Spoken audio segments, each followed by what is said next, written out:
If you've been on this channel a while, you will find it no surprise or secret that For Honor is one of my most anticipated games of next year.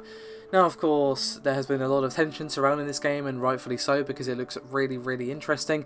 And now we have some comments from the creative director, Jason VandenBerghe, otherwise known as the Pirate King, or that guy with the awesome voice and the cane. And he discussed various things about For Honor, including the single-player campaign, as well as a few details about the multiplayer. Now, the reason I want to kick things off today with the single-player campaign is, of course, until fairly recently, we were all under the impression that it was going to be a multiplayer-only title, and then, of course, we got the confirmation that no, it is indeed going to have single-player. So, of course, there were some concerns that maybe it had been tacked on or, sort of thrown on at the last minute, but apparently, from what he said, that doesn't seem to be the case. As he said, quote, "It's a full-story campaign, a cinematic adventure, where you'll play as the Knights first as the Warden, then you play as the Raider, then you play as a Rochi. You'll play through three different regions: the Knights homeland, the Viking homeland, and the Samurai homeland. You go on this great adventure. We bought the campaign, so if you bought the game just for that, then you'll be satisfied, even if you never went online and played multiplayer. It's intended to be a full experience." Which definitely assuages any concerns that people might have had. I mean, to be honest, I'm probably not going to be really playing this for the multiplayer. I'll probably give it a go because, well, Overwatch has taught me that a multiplayer might just surprise me one day. But to be honest, I am primarily in this game for the single player, so that definitely pleases me. Now, as I said at the start, there is some details about the multiplayer modes and stuff like that in this particular video, and one thing I want to touch on is if there will be different multiplayer modes or gameplay, or will gameplay always centre around a capture zone mechanic. And apparently we're going to have 5 multiplayer modes. And he said, quote, "Yes, we have 5 multiplayer modes, including the 1v1 duel. We have a 2v2 duel mode called Brawl. Then we have a couple of others that we haven't talked about yet." Also, he touched on the levelling system present in the game, and he said, quote, "We have 12 heroes and types in our game.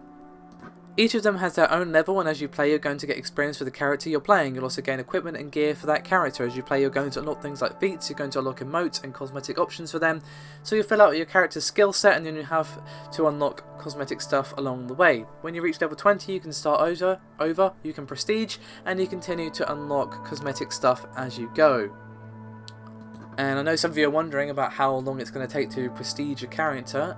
And he did indeed address this, and he said, quote, "Getting to full level, we're shooting for 8 to 12 hours. It's pretty quick. We want you to be able to quickly have the full power set. You get that early on in your level. From then on, it's more about the cosmetics and bragging rights." Now, the full interview with GameSpot is rather lengthy, and I will, of course, include the link in the description below this video, but there is one last question that I want to focus on, and that's whether or not he thinks the game has esports potential.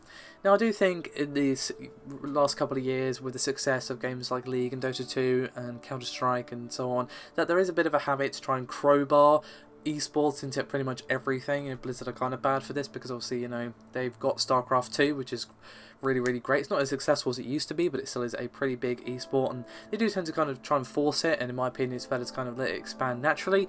But I am interested in the potential of For Honor esports, and to be honest, Jason seems to have a similar attitude to me. As he said, quote, "Esports is something that happens because other people decide to play it that way. It's not something that we declare. I hear that a lot, and the game is completely compatible with that, but it's just one part. It's a big offering. There's a lot going on inside this game. However you want to play, we want that to be in there."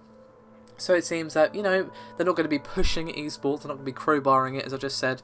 They're, if it happens, awesome, great. If not, no big deal. It is there as a possibility, and I think it could actually be really interesting to see such a different style of game being made into an esport. If you consider what's popular in esports right now, For Honor would be pretty much standing as a very unique game indeed, and I would actually really love to see that.